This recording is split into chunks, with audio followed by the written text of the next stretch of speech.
Moving around campus can be difficult, depending on distance from your classes, bad weather like rain, sleet, or snow, the time that you have to make it to those classes, and even the amount of stairs in any given building. But have you ever wondered how much more difficult it might be to move around campus in a wheelchair, another form of mobility assistive technology, or for a person with a disability in general?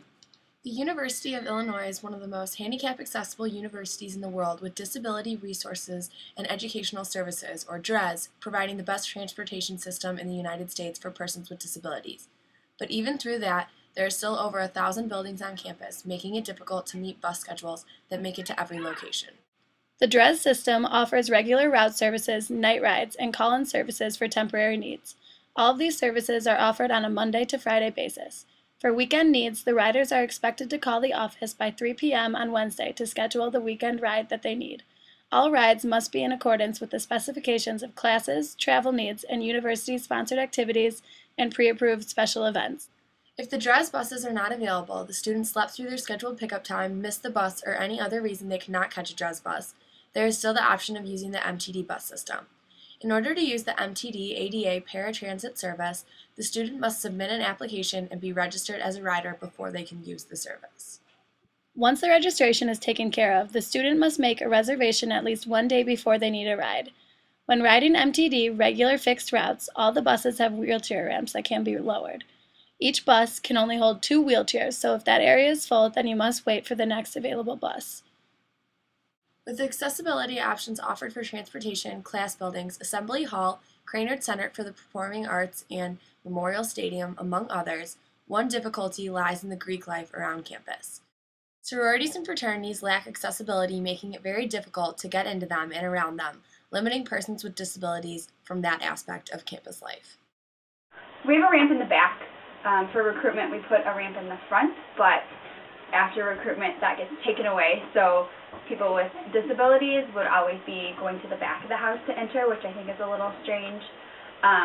They have access to most of the first floor, but not all of it, because there's a room that's lowered by stairs, so there would be no way for them to wheel down that way unless we added a structure. They also have no way of getting to the second, third, or attic.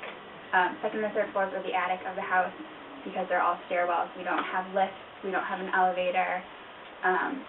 If they wanted to live in, there's a first floor bedroom that they could use with a bathroom, so they would be completely taken care of there. But that's kind of the point of living in a sorority, is to live with, 50 girls your age, and I kind of think that defeats the purpose if you're the only one isolated on the floor below. So, How do other houses compare? the ones I know of also have wheelchair ramps. I think it's actually a requirement here at the university to have some kind of way for them to enter the house, but I don't know about requirements inside of the house, like what areas they have to have access to. I know other sororities have ramps that are at the front of the house, which makes a lot more sense, but I don't know of any sororities that have elevators. I know fraternities, especially the newer ones that are being built, have elevators, so that makes them more accessible to wheelchairs. For recruitment, when a person with a wheelchair came through, we had to get a wheelchair ramp from Carr Hospital to be able to make sure that she could get into our house. And then before she even came, we recorded a video of our house on a phone and then showed it to her when she got here so she could see the upstairs and the basement and everywhere that she couldn't go. And then we also rushed her on the first floor in the living room so that she could still get the recruitment experience even though she couldn't access everywhere in the house. Greek life on campus could use some major improvements with accessibility into the chapter houses. Other than the University of Illinois' main issue with Greek life on campus, it does have one of the most accessible campuses in the world, with the DRES program being #1 in the United States. Without these measures that the University of Illinois has taken to make this campus accessible, it would be much more difficult to near impossible for persons with disabilities, especially those with mobility assistive technology, to attend this campus and have the experience of every other college student.